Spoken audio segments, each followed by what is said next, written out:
ሁሌም ከቴክኖሎጂ ጋር የሚራመደው ብርሃን ባንክ ዛሬም አዲስ መላ ይዞ መጥቷል። በኢትዮጵያ ዘመናዊ የትምህርት ቤት ክፍያ ስርዓትን በማስጀመር የመጀመሪያው ባንክ ብርሃን ባንክ ነው። ከ1000 በላይ የኢትዮጵያን ትምህርት ቤቶችን የክፍያ ስርዓት ያቀለለውና ያዘመነው ብርሃን ስኩል ፔይ አሁን ደግሞ በአዲስ አማራጭ ከቴሌ ብር ጋር በመቀናጀት የብዙዎችን ህይወት እያቀለለ ይገኛል። መላውን ይቀላቀሉ።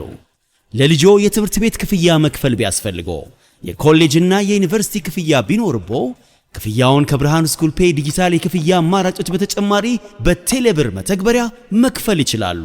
ብርሃን ስኩል ፔይ ከቴሌ ብር ጋር ተቀናጅቷል። ለብዙዎች ረፍት ሆኗል። እነሆ በረከት ከረፍቱና ከዘመናዊነቱ ጋር ይቀላቀሉ። ብርሃን ባንክ እንደ ስማችን ብርሃን ነው ስራችን። ተመልሰናል አድማጮቻችን። አዳፊም 5.1 ላይ ትገኛላችሁ። ፉትቦል ካፌ ነው ፕሮግራሙ። የአልቫሬዝን ጉዳይ እንመልከት። የዚህ የዝውውር ጊዜ ትልቁ አጀንዳ ሆኗል። የአልቫሬዝ ጉዳይ በመጨረሻዎቹ ቀናቶችም ድራማ ሊኖረው የሚችለው አይነት ጉዳይ ነው። እንመልከተው። በአትሌቲኮ ማድሪድ ደጋፊዎች ትልቅ ብስጭት የፈጠረም ጉዳይ ሆኖ ተመልክተናል አይደለ? በመጀመሪያ ጨዋታቸው ላይ ባርሴሎና፣ አርሰናል ወይስ አትሌቲኮ ማድሪድ ይቆያል? ብዙ ቢነሱ ነጥቦች አሉ። እንመልከታቸው። በቅርብ ጊዜ የቀድሞ የሪያል ማድሪድ ታላቅ ተጫዋች ሆርሄ ቫልዳኖ በቅርብ ጊዜ በሙቪ ስታር ላይ ስለዚህ ተጫዋች ሲናገር በኤል ፓይስ ላይ ይጽፋል፣ በሌሎች ብዙሃን መገናኛዎችም ላይ ይጽፋል፣ ግን ደግሞ ትንተናዎች ይሰጣል እና አንድ ሁሊዮ ኮርታዛር የሚባል ፈረንሳይ አርጀንቲናዊ ደራሲ አለ እና የሱን አንድ መጽሐፍ ላይ የተጠቀሰ ጥቅስ ጠቀሰና አንድ ሰው ሄዳለው ካለ ሄዷል ማለት ነው አለ። ስለዚህ ከአትሌቲኮ ማድሪድ ልቡ ሸፍቷል ተጫዋቹን በተመለከተ እና ትኩረቱ ሁሉ አንድ ነው። ካታሎኒያና ባርሴሎና ከስፔን መልቀቅ አይፈልግም፣ ግን ክለብ መቀየር ይፈልጋል፣ ከተማ መቀየር ይፈልጋል፣ ህልሜ ነው ወደሚለው ክለብ መሄድ ይፈልጋል። ግን ደግሞ አትሌቲኮ ማድሪድ ተጫዋቹን በጭራሽ ለባርሴሎና መሸጥ አይፈልግም እና አሁን ያለው ምርጫ ሁለት ነው። ወይ እዛው አትሌቲኮ ማድሪድ ውስጥ ይቆያል፣ ወይ ሌላኛው አማራጭ ወደ አርሰናል መሄድ ነው። በሁለቱም ላይ ጥረት አትሌቲኮ ማድሪድ ውስጥ መቆየት አይፈልግም። ወደ አርሰናል የመሄድን ጉዳይ በተመለከተ አንድ ጋስቶሌዱል የሚባል አርጀንቲናዊ ጋዜጠኛ አለ። ወደ አርሰናል ብቻ ሳይሆን ወደ ሌላ ማንኛውም ክለብ መሄድ አይፈልግም። ከባርሴሎና ውጪ ወዳለ ክለብ መሄድ አይፈልግም እና እንዲህ ያለ የተጠላለፈ ነገር ሆኗል። አንድ ቀላል አጭር መፍትሄ ያለው አይመስልም። እስከ ዝውውሩ መጨረሻ አለስ ድረስ ምንም ነገር ሊሆን ይችላል። ባርሴሎና ለምሳሌ ኒውካስል ከአመት በፊት ተጫዋቹን ለሊቨርፑል በተለይ መሸጥ አይፈልግም ነበር።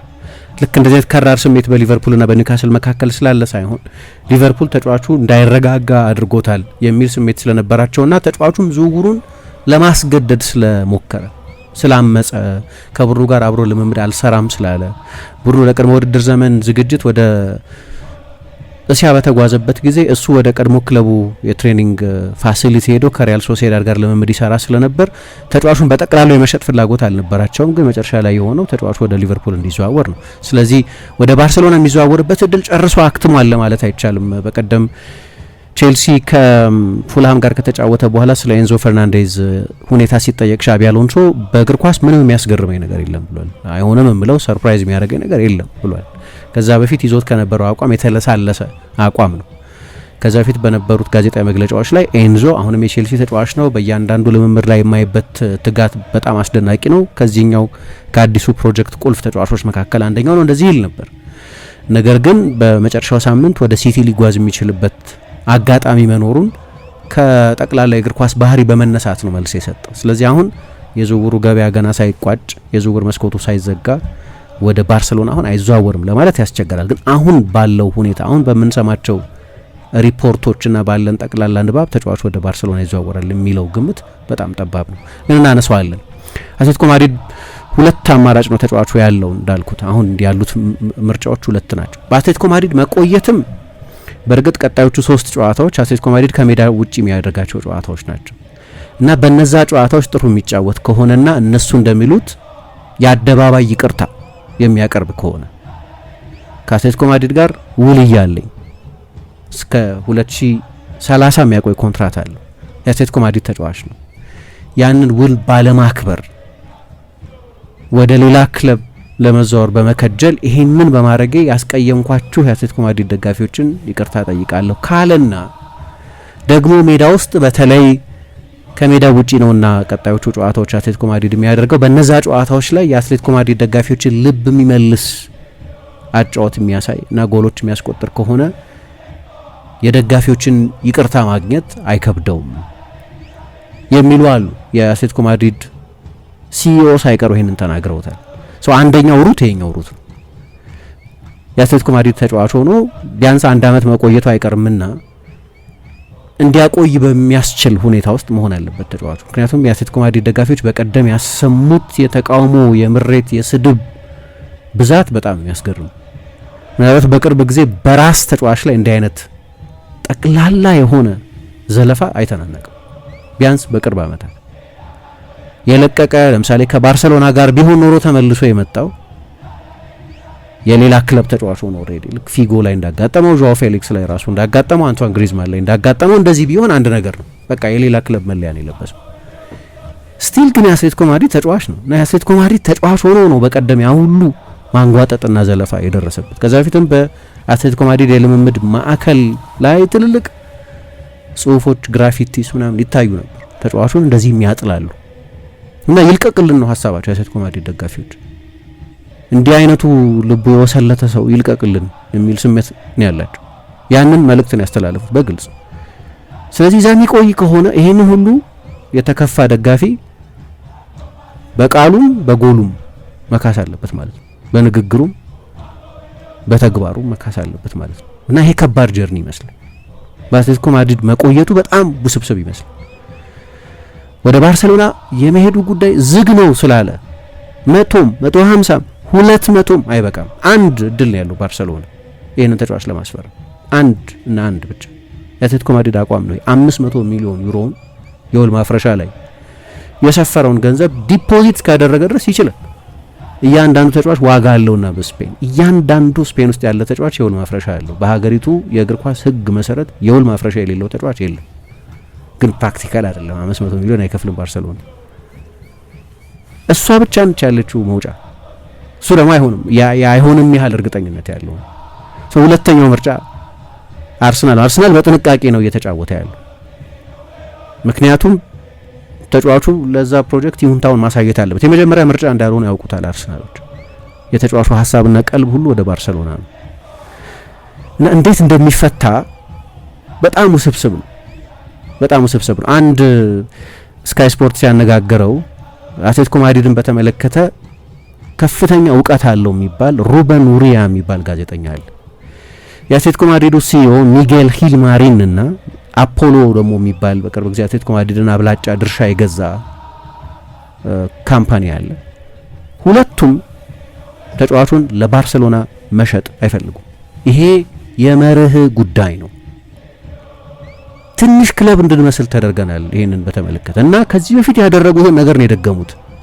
ያኔ ልክ ግንቦት ላይ ባርሴሎና ይሄንን ተጫዋች ለማስፈረም ፍላጎት አለው ተብሎ ወሬው መግለብለብ በጀመረበት ጊዜ በሶሻል ሚዲያቸው ላይ ባርሴሎናን የሚያንጓጥጥ፣ የሚያንኳስስ፣ የሚዘልፍ፣ የሚተች የሶሻል ሚዲያ ኦፊሴላዊ አትሌቲኮ ማድሪድ ሶሻል ሚዲያዎችና ዌብሳይት ላይ ነው የተጻፈው። ከዚህ በፊት የአንቷን ግሪዝማንን ራሱን፣ ቤተሰቡን፣ እህቱን፣ ኤጀንቱን ሁሉ ያለ አትሌቲኮ ማድሪድ እውቅና ነው ይሄንን ሁሉ ያደረገው። እንደዚህ አድርጎ ህግ ደንብ ተላልፎ ነው ተጫዋቹ መጨረሻ ላይ ቀልቡን ወስዶ ያዘዋወረው። አዲስ ነገር አይደለም እንዲህ ሲያደርግ ባርሴሎና። ለዚህ ክለብ አንሸጥ፣ የምታዩትን ሁሉ አትመኑ አለ። ስለዚህ ሁለተኛው አቬኒው ወደ አርሰናል መሄድ ነው። እስካሁን ድረስ አርሰናል በይፋ ጥያቄ አላቀረበም።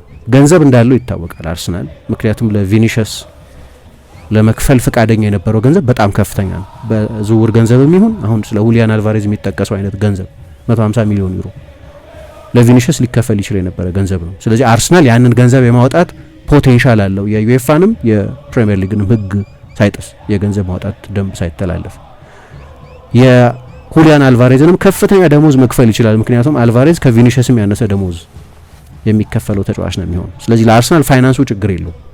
ትልቁ ጥያቄ የሁሊያን አልቫሬዝን ይሁንታ ማግኘት ነው እና በአርሰናል ቤት ውስጥ ለሁሊያን አልቫሬዝ ካምፕ ቅርብ የሆኑ ሰው አሉ። ራሱ አልቫሬዝን ከማንቸስተር ሲቲ ወደ አትሌቲኮ ማድሪድ ሲዘዋወር ዋና የድርድር ሰው የነበሩ አሁን የአርሰናል ስፖርት ዳይሬክተር ሆኖ የሚሰሩት አንድሪያ ቤርታ የዛሬ 2 ዓመት ተጫዋቹ ከሲቲ ወደ ማድሪድ በተዘዋወረበት ጊዜ ወደ አትሌቲ በሄደበት ጊዜ ስፖርት ዳይሬክተር ነው የነበሩት እና እሳቸው ከቀድሞ ቀጣሪዎቻቸው ጋር በቅርብ ቀናት እየተነጋገሩ ነው። ደግሞ ባለፈው ሳምንት ቢቢሲ እንደዘገበው የአትሌቲኮ ማድሪዱ የስፖርት ዳይሬክተር ማቴዎ አሌማኝ ራሳቸው በለንደን ነበሩ እና ከአርሰናል ሰዎች ጋር ተነጋግረዋል። ተጫዋቹ ልታዘዋውሩት የምታስቡ ከሆነ የዝውውሩ ገንዘብ ከ150 ሚሊዮን ዩሮ ማነስ የለበትም ብለው ቁጥር ሳይቀር ሰጀስት አድርገዋል። ስለዚህ በአትሌቲኮ ማድሪድ በኩል እንዲህ አይነቱን ያኮረፈ ደስተኛ ያልሆነ የ100 ሚሊዮን ዩሮ ተጫዋች ደግሞ በቀደም ከቪያሪያል ጋር በነበረው ጨዋታ የአትሌቲኮ ማድሪድ ደጋፊዎች አንድ ቅር የተሰኙበት ነገር አለም መጠን ገብቶ አሾፈ፣ ጥሩ አልተጫወተም፣ ምንም አይነት የመጫወት ሞቲቬሽን አላሳየም፣ ተገዶ ሜዳ ውስጥ እንደገባ ሰው ነው ያሳየው ጠባይ። ስለዚህ እንዲህ አይነቱን በጣም ከፍተኛ ገንዘብ ኮማንድ የሚያደርግ ግን ለዛ ክለብ መጫወት የማይፈልግ በቃ ለዛ ክለብ መጫወት እንደማይፈልግ በአደባባይ የተናገረ በህቡ ሳይሆን በግልጽ የተናገረ በአደባባይ መናገሩን በተመለከተ የሚኮንነው አትሌቲኮ ማድሪድን በአደባባይ ተናገር ተብያለሁ የሚል አቋም አለው ነው የሚሉት። ምክንያቱም እኛ የሸጥንህ ተገደን እንዲመስል እንፈልጋለን። እኛ ፈልገን አይደለም የሸጥን ያለ ነው። ተጫዋች ወጥቶ በቃ ሸጡ ብሎ ሪቮልት ስላደረግን የሸጥንህ።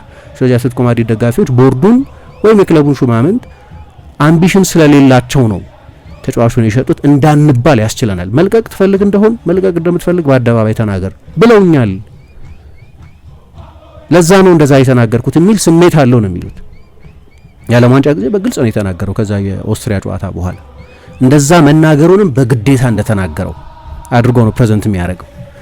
ግን ደግሞ ለአርሰናል የሚጠብቀው እንዳልኩት የፋይናንስ ጉዳይ አይደለም። አሁን በሌሎች ዝውውሮች ላይ እንዳየ ነው በሌሎች ትልልቅ ዝውውሮች ላይ ድርድሮች ያደርግ ነበር። ፋይናንስ አይደለም ችግሩ ግን የተጫዋቹን ግሪን ላይት ማግኘት አለባቸው። አሁን መውጫው ለጊዜው አርሰናል ብቻ ስለሚመስል ግን በጥንቃቄ ነው እየተራመዱ ያሉት።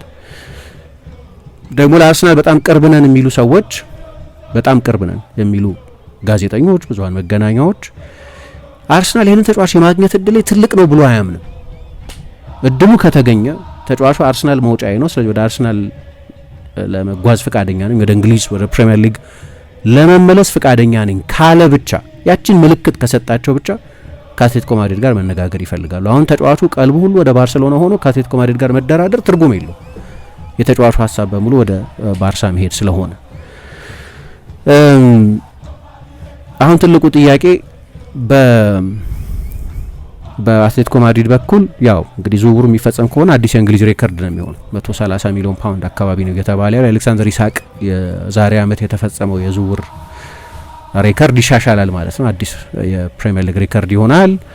በፕሪሚየር ሊግ ታሪክም 10ኛው ከ100 ሚሊዮን ፓውንድ በላይ የወጣበት ተጫዋች ይሆናል። በዚህ የዝውውር ወቅት ብቻ 4 የተለያዩ ተጫዋቾች 100 ሚሊዮን ፓውንድና ከዛ በላይ ገንዘብ ወጥቶባቸዋል። ግን ቅድም እንዳነሳሁት ይሄው ጋዜጠኛ ቅድም የጠቀስኩት ጋዜጠኛ ለስካይ ሲናገር ሁሊያንና የተጫዋቹ ወኪል በሂል ማሪን ምክንያት በአትሌቲኮ ማድሪድ ሲኢኦ ምክንያት ነው ይሄ አይነት ስሜት በደጋፊዎቹ ላይ እንዲያድር የሆነው። ምክንያቱም የአትሌቲኮ ማድሪድ ደጋፊዎችን በጣም ያስቆጣቸው የውል እንደሌለው ኮንትራት እንደሌለው ኮንትራቱን የማክበር ግዴታ እንደሌለበት ሰው ህልሜን ልኑር ለሁላችን የሚበጀን መለያየት ነው እንዴት ይላል?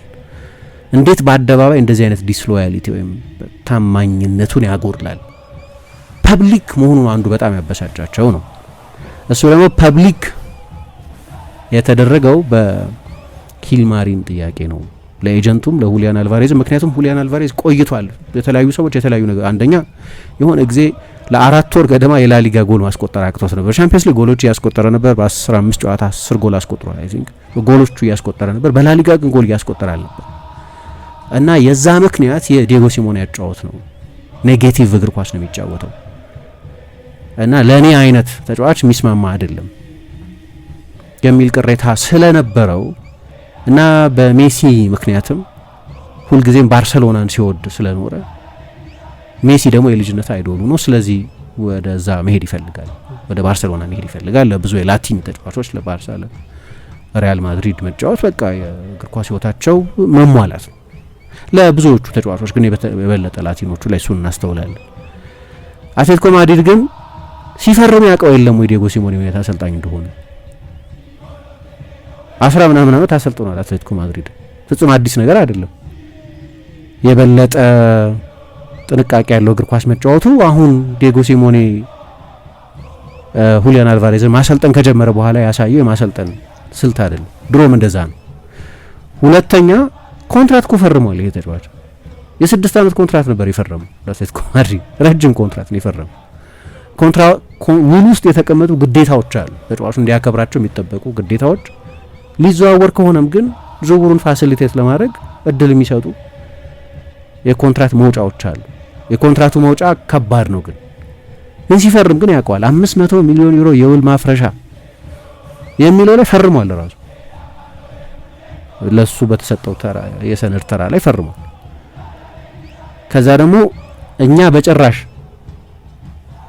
መልቀቅ ፈልጋለሁ ብለ በአደባባይ በተለይ ወደ ባላጋራ ቡድን እንደ ባርሰሎና ወዳለ ባላጋራ እንድትሄድ ቡራኬ እንሰጣለን አላሉ። ወደ ቀጥተኛ የላሊጋ ባላጋራችን ይሄድ ብለን እኛ እንደዚህ አይነት እድል አልሰጠንም ነው።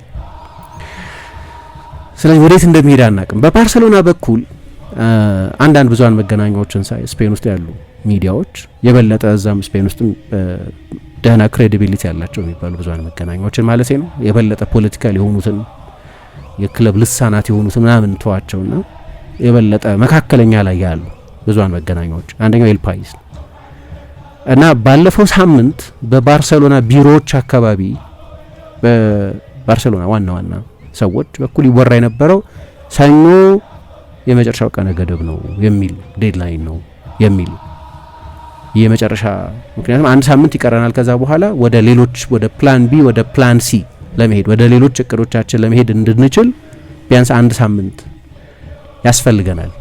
ግን ያ እንዲሆን ሰኞ ዕለት ማወቅ አለብን የሁሊያን አልቫሬዝ ዝውውር ይሳካ እንደሆነ። መጀመሪያ የሰማነው እሱን ግን በቀደም ለባርሰሎና የተመኛቸው ሁለት ነገሮች ሆነውለታል በሁለት የተለያዩ ስቴዲየሞች። አንደኛው በማርቲኔዝ ቫሌሮ ስቴዲየም፣ ሁለተኛው በሜትሮፖሊታኖ የነበረው ነው። ባርሰሎና በሁለቱም በኩል ተሳክቶለታል። በአትሌቲኮ ማድሪድ ስቴዲየም ያው ደጋፊዎቹ ጮኸዋል እና ተጫዋቹን የበለጠ ወደ መውጫው በር የሚገፋ ሁኔታ ነው የተፈጠረው። በአትሌቲኮ ማድሪድ ተጫዋቹ ማቆየት ራሱ በጣም አስቸጋሪ ሊሆን እንደሚችል ምልክት ያየበት ነው። በኤልቼ ስቴዲየም ደግሞ አሰልጣኙ ሁሊያን አልቫሬዝ ባይመጣ ወይ ሌላ አጥቂ ባያስፈርሙ ደግሞ ኤክስፐሪመንት ያደረጉበትና ያም የሰራላቸው አዳዲስ ያመጧቸው የማጥቃት ተጫዋቾች አንቶኒ ጎርደንና አዴየሚ ሁለቱም በጣም ጥሩ ጀምረዋል። ጎርደን ተቀይሮ ገብቶ በጥቂት ደቂቃዎች ልዩነት 2 አሲስት ሰጥቷል። አዴየሚ ጎል አስቆጥሯል። ራፊኛ 2 ጎሎች አስቆጥሯል። ፌርሚን 2 ጎሎች አስቆጥሯል እና 9 ቁጥር ሀሰተኛ 9 ቁጥር ሆኖ የተጫወቱ ተጫዋቾቻቸው ጥሩ ተጫውተውላቸዋል። ስለዚህ ኤክስፐሪመንቱ ሰርቶላቸዋል። በሁለቱም ስቴዲየሞች ባርሳ የሚፈልገውን ነገር አግኝቷል። በተለይ ደግሞ ራፊኛ የመልበሻ ክፍሉ ቁልፍ ተሰጥቶታል ብቻ ሳይሆን የፍጹም ቅጣት ምት ተጫዋች እንዲሆን ተሞክሮ ሰርቷል። ለአንድ ጨዋታ ነው ግን ሰርቷል። አጥቂ አድርገው የተጠቀሙበት እሱ ነው። ከሱም ከጨዋታው በኋላ በየትኛውም ቦታ ለመጫወት የሚያስችል በቂ ጥልቀት እዚህ ስብስብ ውስጥ አለ። ሌላ ተጫዋች ቢመጣና ቢያግዘን ጥሩ ነው፣ ግን ያለ ሌላ አዲስ ተጫዋችም ቢሆን እዛ ቦታ ላይ መጫወት የሚችሉ ብዙ አማራጮች አሉ ብሏል። አሰልጣኙ 2 የተለያዩ ተጫዋቾችን ተጠቅመዋል እዛ ቦታ ላይ። እሱ ሜዳ ውስጥ በነበረበት ጊዜ እሱ ነበር የተጫወተው። ከራፊኛ መውጣት በኋላ ደግሞ ፌርሚን ሎፔዝ ነው እዛ ቦታ ላይ የተጫወተው። ግን ደግሞ ጎርደንም አዴየሚም ቢያስፈልግ ላሚን ያማልም ሳይቀር የ29 ቁጥርነት ሚና ይዘው መጫወት ይችላሉ የሚል እምነት አላቸው። ይሄ ምናልባት ለጊዜው ያላቸው ሁነኛ ፕላን ቢ ነው። ምክንያቱም ገበያው ላይ በዝውውር ፕላን ኤ እና ፕላን ቢ ተብለው የተጠቀሱ ተጫዋቾች ሁለቱም አርጀንቲናውያን አጥቂዎች ናቸው። አንደኛው ሁሊያን አልቫሬዝ ነው፣ ሁለተኛው ላውታሮ ማርቲኔዝ እና በቅርብ ቀናት ከኢንተር ጋር ተነጋግረው ነበር ላውታሮ ማርቲኔዝን ማስፈረም የሚችሉ እንደሆን ኢንተር አይሆንም ብሎ መልሷቸዋል። የፕላን ኤው ሁኔታ በጣም አጠራጣሪ ነው። ስለዚህ ፕላን ሲዩ እዛው ቡድን ውስጥ ያሉትን ተጫዋቾች በዛ ስፍራ ያፈራረቁ መጠቀም የበለጠ በፔጂ አይነት ማጥቃት ነው። ግን አንዳንድ ሰዎች አሁን ያለው ሁኔታ አትሌቲኮ ማድሪድ በጭራሽ ተጫዋቹን አልሸጠውም የሚል አቋም ላይ ያለ ቢሆንም ለባርሰሎና በተለይ ለማንም ክለብ ግን በተለይ ለባርሰሎና ለማንም ክለብ መሸጥ አንፈልግም፣ በተለይ ግን ለባርሰሎና መሸጥ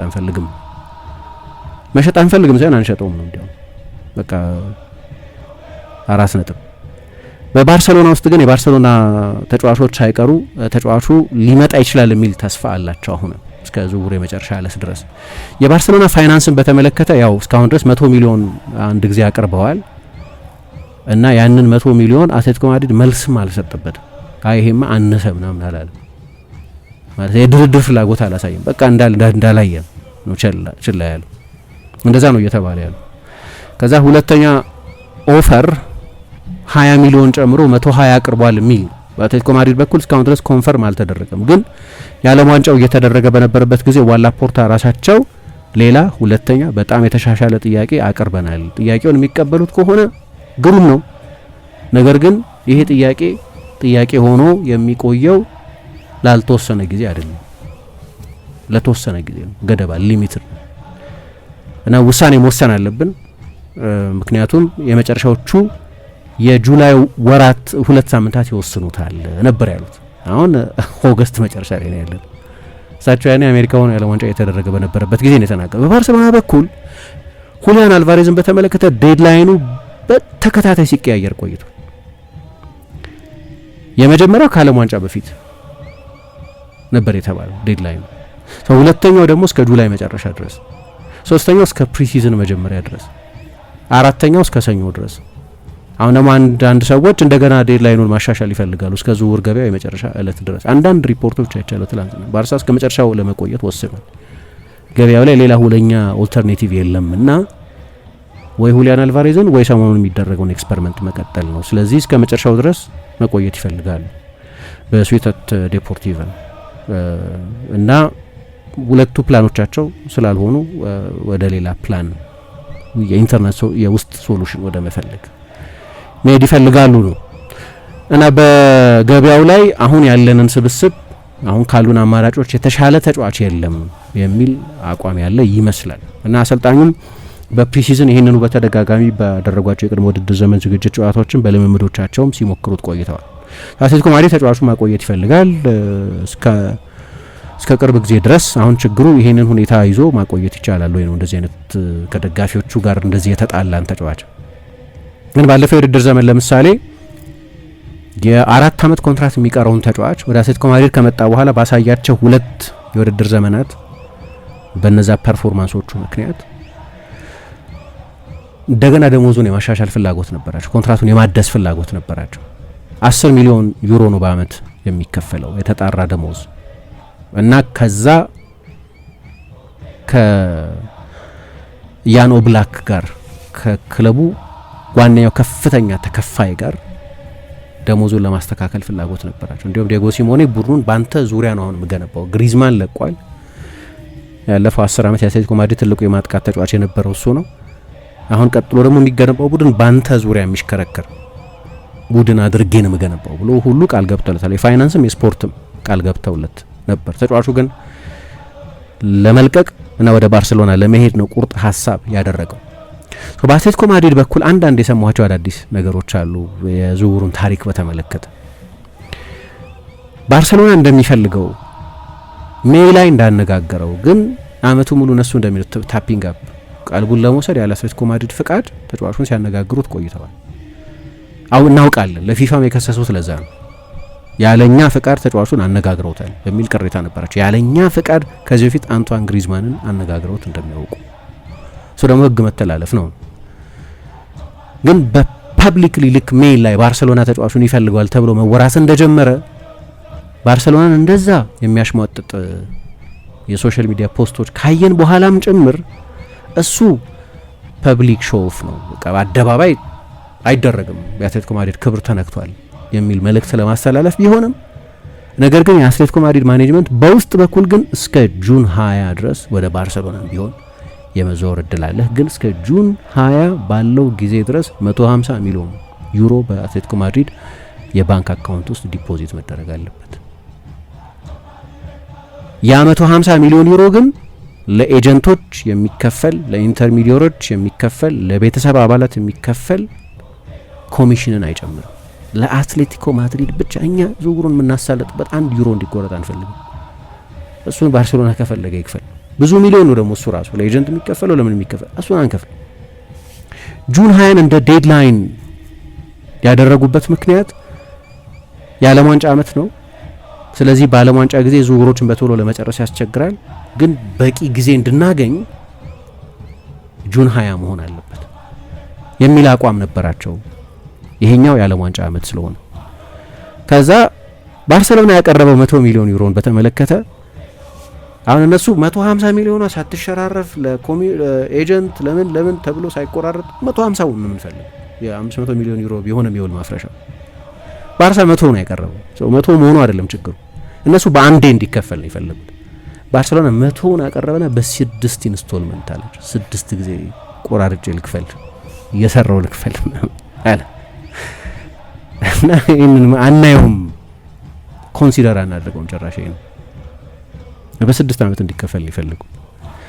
ተጫዋቹ ጁን 20 ተነግሮታል 150 ሚሊዮን ዩሮ ወደ ባርሳ አይደል መሄድ ብትፈልገው 100 ሚሊዮን ዩሮ 150 ሚሊዮን ዩሮችን ሳይሸራረፍ 1 ዩሮ ሳይቀነስ ለምንም ሌላ ኤክስትራ ወጪ ሳይወጣ ዲፖዚት መደረግ አለበት። አንድ ጊዜ ነው መከፈል ያለበት።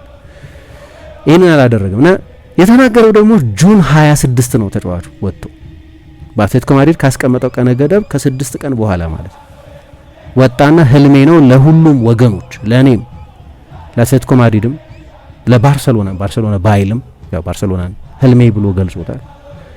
ለሁሉም የሚበጀው እሱ ነው አለ።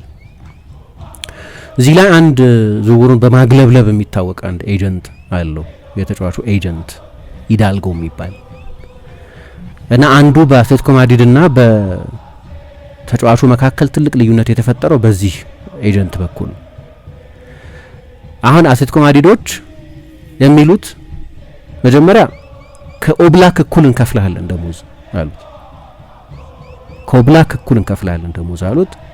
ከዛ ያንን 18 ሚሊዮን ዩሮ እኮ ሊከፍሉት ነው ለደንበኛ ያለና ከባርሴሎና ጋር ያንን አትሌቲኮ ማድሪድ ቃል የገባለትን ደሞዝ መነሻ አድርጎ ነው ከባርሴሎና ጋር ሲደራደር የነበረው የሚል ብስጭትም አላቸው። እና እንደ አጋጣሚ ሆኖ ይሄ ኤጀንት የራሱ የተጫዋቾች ኤጀንሲ ያለው ግን ከፍ ያለ ስም ያለው ሁሊያን አልቫሬዝ ደንበኛው ብቻኛው ሃይ ፕሮፋይል ደንበኛው እሱ እና እሱ ቢዘዋወር በዙ ጊዜ ኤጀንቶች ተጫዋቾች እንዲዘዋወሩላቸው ነው የሚፈልጉት። አንዳንዶቹ የተጫዋቹን የእግር ኳስ ህይወት የሚያወሳስብ ዝውውር እንኳን ቢሆን ለተጫዋቹ የተጫዋችነት እድገት የማይጠቅም እንኳን ቢሆን ኮሚሽናቸውን ስለሆነ የሚያስቡት እንዲዘዋወሩ ነው የሚፈልጉት። በአትሌቲኮ ማድሪድ በኩል እንዲህ አይነት ጥርጣሬም አለ፣ ተጫዋቹን አዘዋውሮ ቦነሱን ነው መውሰድ የሚፈልገው የሚል።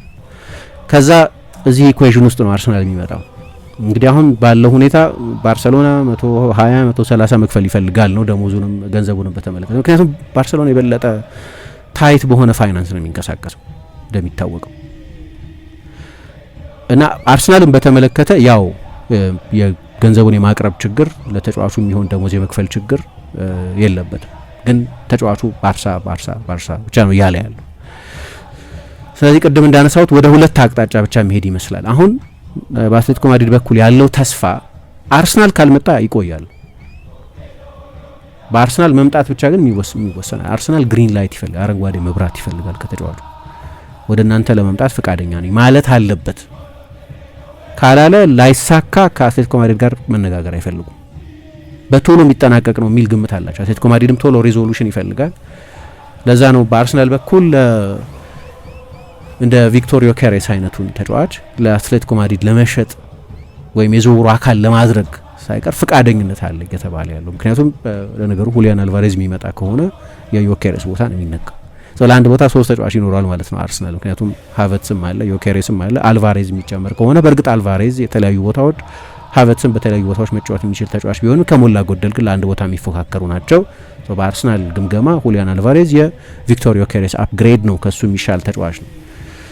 አትሌቲኮ ማድሪድም ደግሞ አሁን ባለው ጊዜ ብዙ አማራጮች የሉትም። ስብስብ ውስጥ ያለው ብቸኛው አጥቂ አሌክሳንደር ሶርሎፍ ነው ከሁሊያን አልቫሬዝ በኋላ። የኒኮላ ጃክሰንን ስም ሰምተናል፣ የሌሎች ተጫዋቾች ስም ሰምተናል። ግን ጃክሰን የበለጠ ወደ ቪላ ይመስላል ያጋደለው። ስለዚህ ከአርሰናል ተጫዋች መውሰድ የሚፈልጉም ከሆነ አርሰናል ለመልቀቅ ፈቃደኛ የሚሆንበት ተጫዋች አለ ነው እየተባለ ያለው። ግን ደጋፊዎቹ ይቅርታ ይፈልጋሉ ከሆነም፣ ምክንያቱም ትልቅ ቅሬታቸውን ቂማቸውን ነው በቀደሙ ጨዋታ ላይ ያሳዩ። የፈለጉት የግሪዝማንን መንገድ እንዲከተል ነው። የሚቆይ ከሆነ እንዲቆይ አይፈልጉም። አሁን ባለው ሁኔታ እንደዚህ አይነት የእምነት ማጉደል አሳይቷል ብለው የተከፉበትን ተጫዋች ማቆየት አይፈልጉም ደጋፊዎቹ ምንም ያህል አስደናቂ ተጫዋች እንደሆነ ቢያውቁም። ግን ከሆነም ግሪዝማንን እንደ ተቀይሞት ነበር ከዚህም በባሰ ሁኔታ። ምክንያቱም እሱ ደግሞ አንዴ ቆያለሁ አንዴ ሄዳለሁ ምናምን እያለ ብዙ ጊዜ ዶክሜንተሪ ሁሉ ሰርቶ ላ ዴሲሲዮን ብሎ ውሳኔው የሚል ዶክሜንተሪ ሰርቶ ቆየዋል። በቃ አሰብኩ ከልቤ ጋር መከርኩ እና እኔ ኮልቾኖ ሬስ ነኝ ምናምን አለ። ከጥቂት ወራት በኋላ ደግሞ እንደገና አሳለጠው ድርድሩን ከባርሰሎና ጋር። ያንን ሁሉ ዶክሜንተሪ ሰርቶ ደግሞ የሰራለት ፒኬ ነው፣ የፒኬ ካምፓኒ ነው የእግር ኳስ። የሚገርሙ ነገሮች አሉት። ከዛ ይሄ ሀሳቡ ያልጸና ሰው ብለው መጀመሪያም ቶሎ መወሰን ባለመቻሉ ቅሬታ ነበራቸው። በኋላ ደግሞ አትሌቲኮ እንደምታውቂው ወደ ባርሰሎና ሄደ። በኋላ ግን ጸጸት በላኛል። በተለያዩ ቃለ ምልልሶች ላይ ተሳስቼ ነበር፣ ያንን የአትሌቲኮ ማድሪድ ደጋፊዎችን ፍቅር ትቼ መሄዴ ስህተት ነበር፣ ወደ ባርሰሎና መሄዴም ስህተት ነበር፣ ይቆጨኛል ምናምን ብዙ ቃለ ምልልሶች አጣ እና ተሳስቻለሁ የሚል ፐብሊክ አፖሎጂ የሚሉት እነሱ የአደባባይ ይቅርታ፣ አዎ ተሳስቻለሁ አለና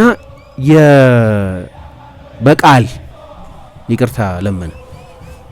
ሁለተኛ በጎል ካሳቸው እንጂ በውሰት እኮ ከተመለሰም በኋላ የአትሌቲኮ ማድሪድ ደጋፊዎች ኳስ በነካ ቁጥር የሚያጉረመርሙ የባርሰሎና የአትሌቲኮ ማድሪድ ደጋፊዎች ነበሩ።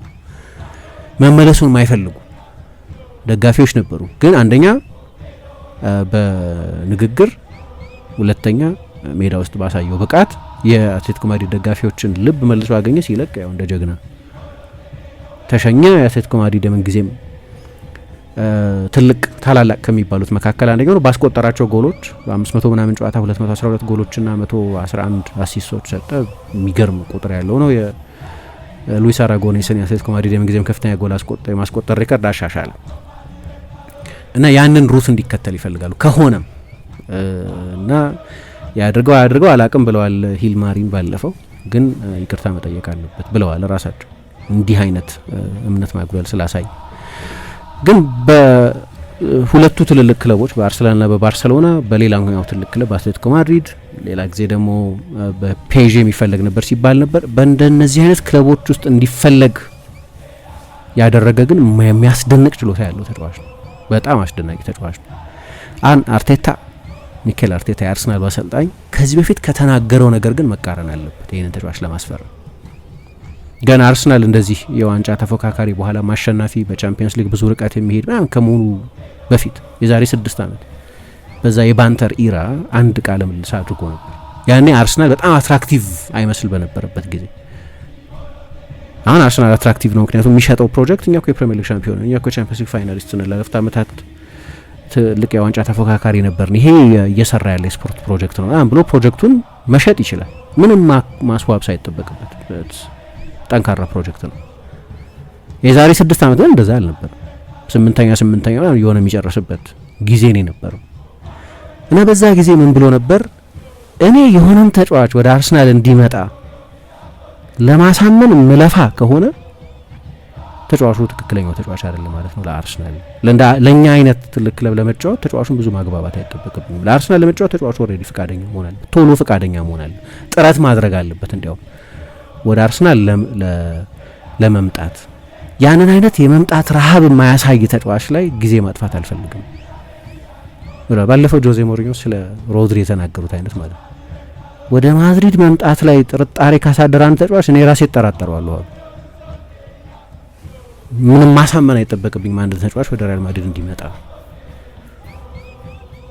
ሚኬል አርቴታ ከዚህ ጋር የሚቀራረብ ነገር ተናግሯል። that's the kind of emotion that I want to hear at this time። እንደዚህ አይነት ስሜት ነው ከተጫዋቾቹ መስማት ከመፈልጋቸው ተጫዋቾች ከሌላ ክለብ ሊያመጣቸው ስለሚፈልጋቸው ተጫዋቾች ይናገር። ልክ እንደዚህ አይነት ተጫዋች ነው ፉሊ ኮሚትድ የሚሆነው። ይህንን የተናገረው 2020 ከ6 ዓመት በፊት ነው። ስለዚህ ወደ አርሰናል የሚመጣ ተጫዋች ፉሊ ኮሚትድ መሆን አለ። አሁን ሁሊያን አልቫሬዝ እንደዛ ነው ወይ? አሁን በሶሻል ሚዲያ ላይ አርሰናል ደጋፊዎች ላይ አያለው እንደዛ አይሆንም፣ እንዲህ አይነት ወደ ባርሳ ካልሄድኩ በስተቀር የሚልን ተጫዋች መጨረሻ ላይ አማራጭ አጥቶ ቢመጣም ሁሌም አይኑ ባርሴሎና ላይ ስለሆነ ከጥቂት ወራት በኋላ ደግሞ በአርሰናል ውስጥ ማስቸገሩ አይቀርም እና ደግሞ አማራጭ ስላጣ ነው የሚመጣው፣ ወደ ባርሴሎና መሄድ ስላልቻለ ነው የሚመጣው እና እንዲህ ፉሊ ኮሚትድ ያልሆነ ወይም በተሟላ ሁኔታ ቁርጠኛ ያልሆነን ተጫዋች ማምጣት አንፈልግም የሚሉ ደጋፊዎች አሉ። የደጋፊ ስሜት ነው ኦፍ ኮርስ። ግን ሚኬል አርቴታ ራሱ ግን ብሎ ያውቃል ከዚህ በፊት ከአመታት በፊት። ደግሞ የአርሰናል ደጋፊዎች ከባርሰሎና ጋር ብዙ ታሪክ አላቸው። በዝውውር ያጧቸው ትልልቅ ተጫዋቾች አሉ።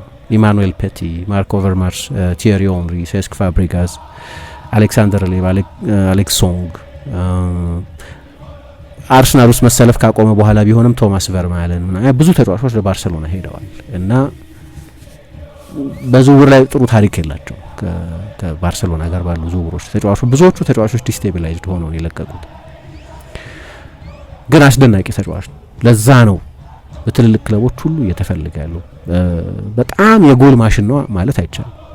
የጎል ቁጥሩን ካየሽ የጎል ማሽንነት የሚያሳይ ቁጥር የለውም። ግን በጣም ወጥ የሆነ ፐርፎርማንስ አለ። ለ6 ተከታታይ ዓመት ቢያንስ 15 ጎል አስቆጥሯል በየሲዝኑ እና ገና እድሜው ወጣት ለሆነ ተጫዋች በ3 የተለያዩ ሀገራት የሊግ ውድድሮች አሸንፏል። በአርጀንቲናም በእንግሊዝም የሊግ ውድድሮች አሸንፏል፣ ወይም ሌሎች ዋንጫዎች አሸንፏል። 2 ፕሪሚየር ሊግ አሸንፏል፣ ቻምፒየንስ ሊግ አሸንፏል፣ የዓለም ዋንጫ አሸንፏል፣ ኮፓ አሜሪካ አሸንፏል፣ ኮፓ ሊበርታዶሬስ አሸንፏል። በቻምፒየንስ ሊግ ያለው ሬከርድ በጣም አስደናቂ ነው። ቅድም እንዳነሳሁት ባለፈው የውድድር ዘመን ብቻ ሳይሆን በጠቅላላ ወደ እንግሊዝ ከመጣበት ወደ አውሮፓ ከመጣበት ጊዜ ጀምሮ በፕሪሚየር ሊግ ጥሩ መጫወት እንደሚችል አሳይቷል። በማንቸስተር ሲቲ በነበረበት ጊዜ የጉዳት ታሪኩ በጣም ጥሩ ነው። ብዙ የመጎዳት ታሪክ የለውም። በተለያዩ ቦታዎች መጫወት ይችላል። በተለያዩ አሰልጣኞች ስር ስኬታማ ሆኗል። በፔፕ ጓርዲዮላ፣ በዲየጎ ሲሞኔ፣ በሊዮኔል ስካሎኒ፣ በማርሴሎ ጋያርዶ አይነት አራቱ በጣም የተለያየ ስታይል ያላቸው አሰልጣኞች ናቸው።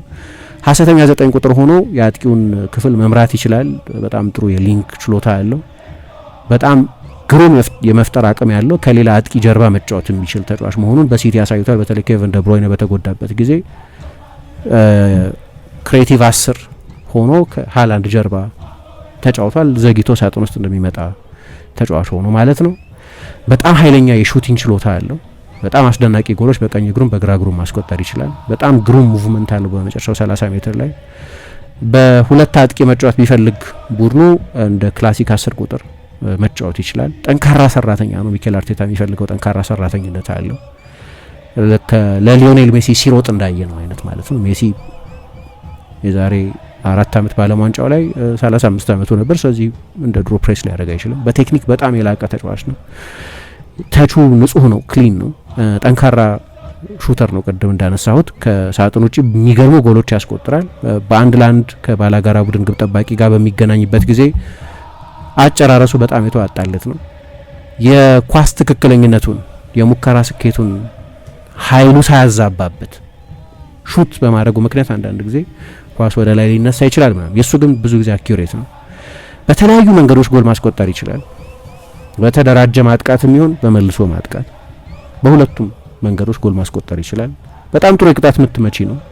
በቆመ ኳስ ላይ ዴድሊ ነው። ወደ ስፔን ከሄደ በኋላ እንኳን በአንዳንድ ትልልቅ ጨዋታዎች ላይ ሪያል ማድሪድና ባርሴሎና ላይ ያስቆጠራቸውን ጨምሮ ቤቲስ ላይ፣ ስፓርታ ፕራግ ላይ ምናምን የቅጣት ምቶች አስቆጥሯል። በክፍት ጨዋታም እንደዚሁ ሪያል ማድሪድ ላይ፣ ስዊዘርላንድ ላይ፣ ፉልሃም ላይ ያየናቸው ስፔክታኩላር የሆኑ ውብ የሆኑ ጎሎች ማስቆጠር ይችላል።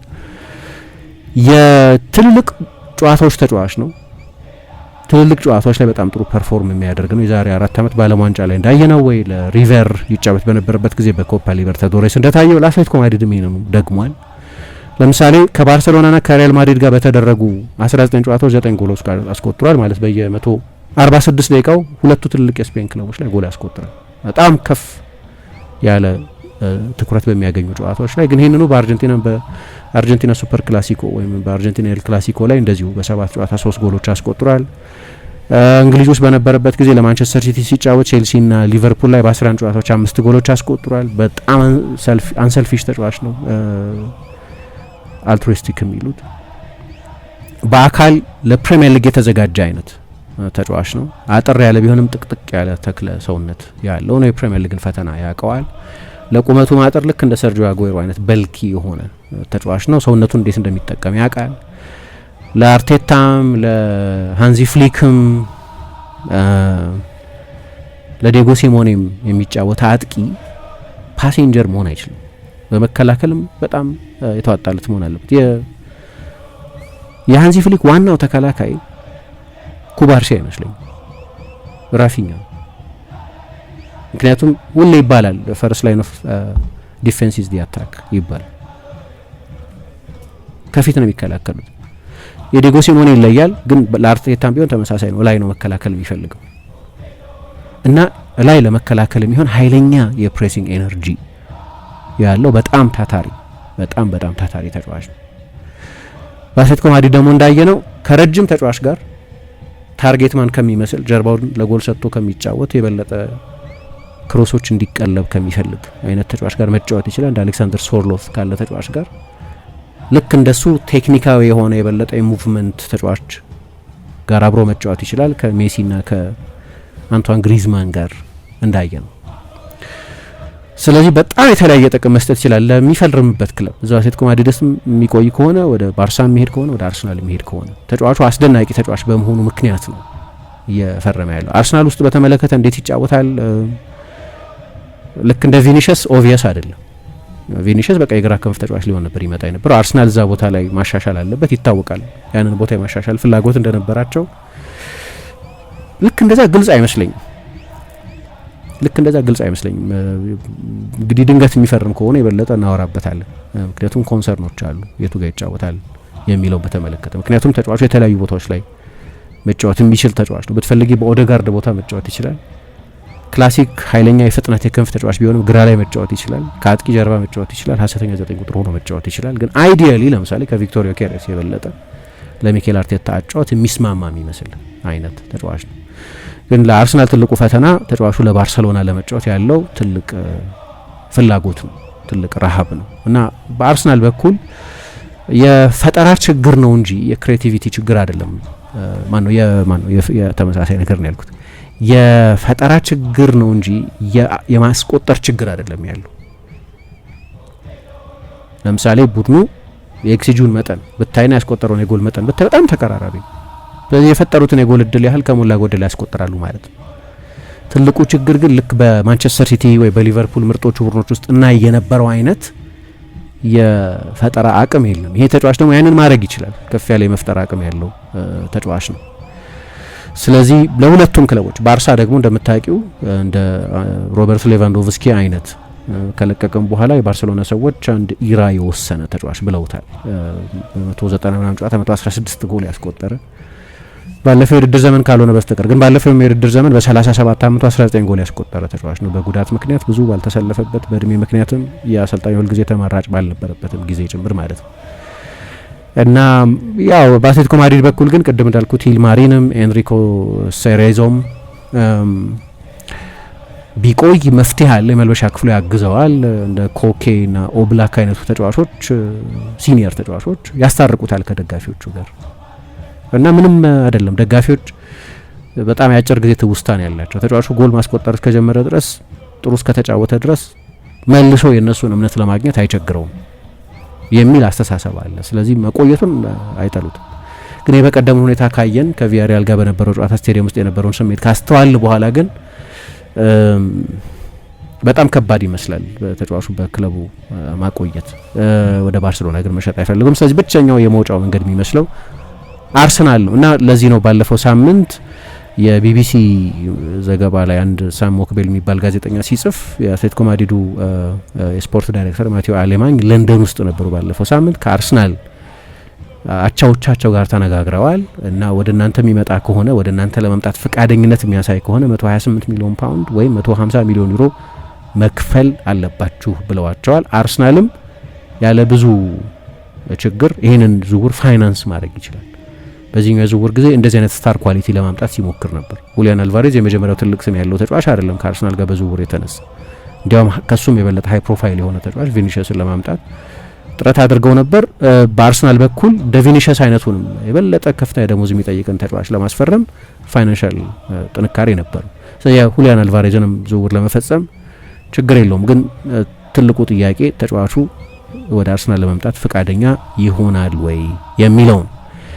በቀደም የፌርናንዶ ሂዳልጎ የተጫዋቹ ወኪል የክለቡን ሲኢኦ በተመለከተ እንረዳዋለን እናግዘዋለን እንደዚህ በቀደም በነገራችን ላይ አንድ ሙሉ ልብስ የለበሰ ሱፍ የለበሰ ሰው መጣና ጨዋታው ካለቀ በኋላ ማለት ምክንያቱም ለአትሌቲኮ ማድሪድ ነጥብ የጣሉበት ጨዋታ ነው። ግን ተፋልመው ወደ ጨዋታው ተመልሰው ተጫዋች በቀይ ወጥቶባቸው ግን በ10 ተጫዋችም ቢሆን አቻ የወጡበት ጥሩ ውጤት ባይሆንም በጠቅላላው በጨዋታው ኮንቴክስት ግን ደስተኞች የነበሩበት ነው። ከዛ የአትሌቲኮ ማድሪድ ተጫዋቾች ወደ ስቴዲየሙ የደቡብ ክፍል ሄደው የክለቡ ሀያል ደጋፊዎች ወዳሉበት የስቴዲየም ክፍል ሄደው ስለ ድጋፍ ለማመስገን በሚሄዱበት ጊዜ አብሮ ነበር ሁሊያን አልቫሬዝ።